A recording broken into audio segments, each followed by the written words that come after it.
Hey, so it's Susan, and I'm here with Jenny Fain, and she's going to tell us about her son, Fritz.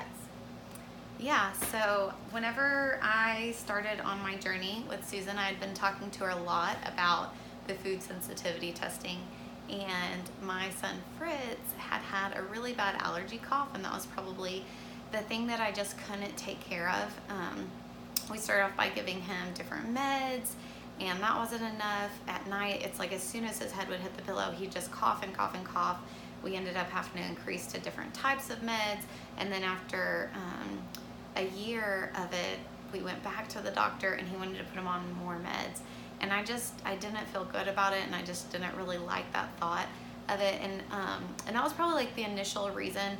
But also at the time, because he wasn't getting good sleep, he was just having terrible behavior problem that was like walking on eggshells around him. And he was just a very difficult child. And not only that, but he would pick out his face if he had like a mosquito bite or anything. He would just pick it until it was raw, and he would just have these open sores on his face, which I didn't even know was really connected. I just thought it was kind of like, I don't know, like OCD or something. Like he would comfort himself by picking. And but once I finally decided to commit to the food sensitivity testing, was hard. It was hard for me at first because I'm very busy. I'm a working mom. I, run a ministry. I have 3 kids, at the time under kindergarten, and just busy every minute of every day.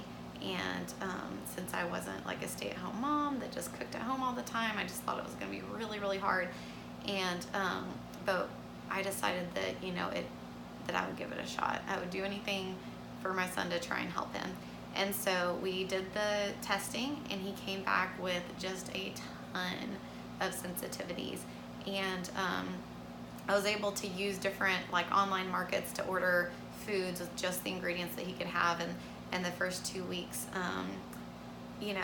after, it was hard and it was a lot of prep, but after 1 week, his Sunday school teacher told me, Jenny, he's like a different kid. And, after the first 3 days, usually we would give him his medicine in the morning at 8 a.m. and in the evening at 8 p.m. And right around 8 o'clock, he'd start coughing again, and that's when we knew to redose him.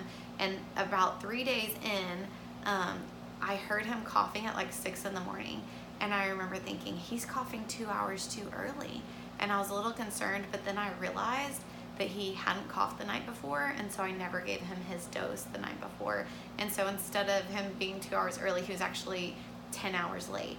And by the end of the week, he wasn't on any more medicine, like at all. And his Sunday school teacher just said, before he was just always on edge. If the other kids did anything, he would just scream. He would melt down, throw a fit. And she's like, Jenny, today he was building blocks out of Noah's Ark, and the other kids were knocking it down, and he was just rebuilding it. And he wasn't getting upset. And I was just like, whoa. And after she said that, I really noticed he was a much more pleasant child.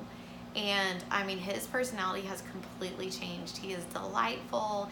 He's happy. He's easygoing. And for me, that's almost more worth it than the coughing, because it's like my child has changed. And so I think that he was probably in just such a bad mood, probably to do with not having sleep and the meds that he was on. And it was just, he was really, really irritable. And his face cleared up in 2 weeks. And he was like making scars on his face, and I just hated it. And so it's amazing.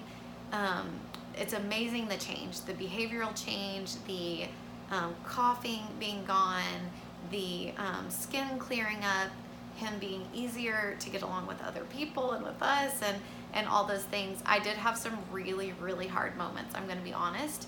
I have in-laws that live close to me, and they didn't understand the importance of not letting him have any of these certain foods for so long. And so there was several times that we had to start over, and it was really, really hard. It felt like a huge disappointment because I'd been working so hard just obsessing over everything that he ate, every ingredient that went in his mouth, and everything that he washed with, and all these things. But even with some setbacks, here we are less than a year later, and it's just 9-day difference. And now we're to the point where we've been able to reintroduce back everything into his diet except for one thing, and that's gluten, and that's actually really easy for us. And he's just like a different child, and so yeah. Wow. Well, thanks, Jenny. That was fantastic. Thanks for your story. Yeah, you're welcome. Thank you.